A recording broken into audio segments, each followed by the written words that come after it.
Quang Hải mến chào quý vị và anh chị em. Kính thưa quý vị và anh chị em, về cái chết của Chúa Giêsu trên thập giá, theo các nhà khoa học, năm 33 tuổi, Chúa Giêsu bị kết án tử hình. Vào thời đó, đóng đinh là cái chết tệ nhất. Chỉ có những người phạm tội nặng nhất mới bị kết án đóng đinh. Đối với Chúa Giêsu thì án này còn dễ sợ hơn, vì không như những tử tội bị xử án đóng đinh khác. Chúa Giêsu bị đóng đinh tay và chân vào thánh giá. Mỗi cái đinh dài từ 6 cho tới 8 inch. Đinh được đóng vào cổ tay Chúa, không phải nơi bàn tay như thường được minh họa. Ở cổ tay có gân vươn tới vai. Lính La Mã biết điều đó. Khi những chiếc đinh được đóng vào cổ tay, gân bị xé ra và đứt, khiến Chúa phải dùng bắp thịt ở lưng để nâng mình dậy. Như thế, Ngài mới có thể thở. Cả hai bàn chân được đóng đinh dính vào nhau. Như thế, Ngài buộc phải chống đỡ mình trên chiếc đinh xuyên qua hai bàn chân và thánh giá. Chúa Giêsu không thể chống đỡ với hai bàn chân vì đau đớn. Như thế, Ngài buộc phải luân phiên uốn cong lưng và dùng hai chân để tiếp tục thở. Hãy tưởng tượng đến sự vật lộn, đau đớn, thống khổ, can đảm của Chúa Giêsu. Chúa Giêsu đã chịu đựng trong hơn 3 tiếng đồng hồ. Phải, trong hơn 3 tiếng đồng hồ. Bạn có thể tưởng tượng được sự đau đớn này không?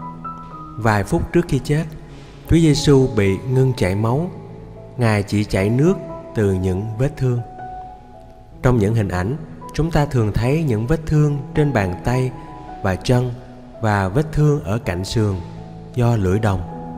Nhưng chúng ta có nhận thức được rằng những vết thương đó thật đã được làm nơi thân thể của Chúa Giêsu không?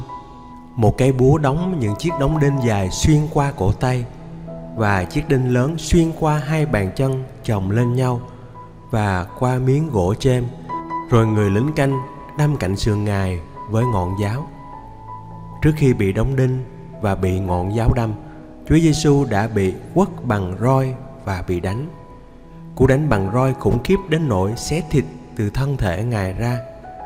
Cú đánh ghê rợn đến nỗi mặt Ngài bị đứt và râu bị xóe toạc trên mặt Ngài.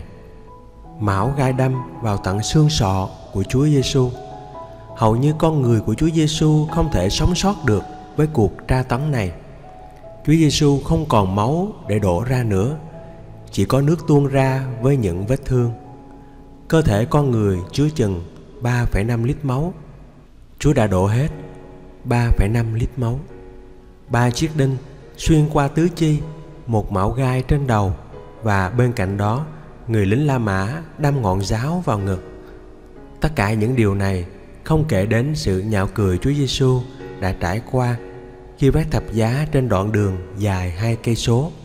Trong lúc đó, đám đông vả vào mặt Ngài và ném đá. Thập giá nặng cỡ 30 kg, chỉ có thanh ngang.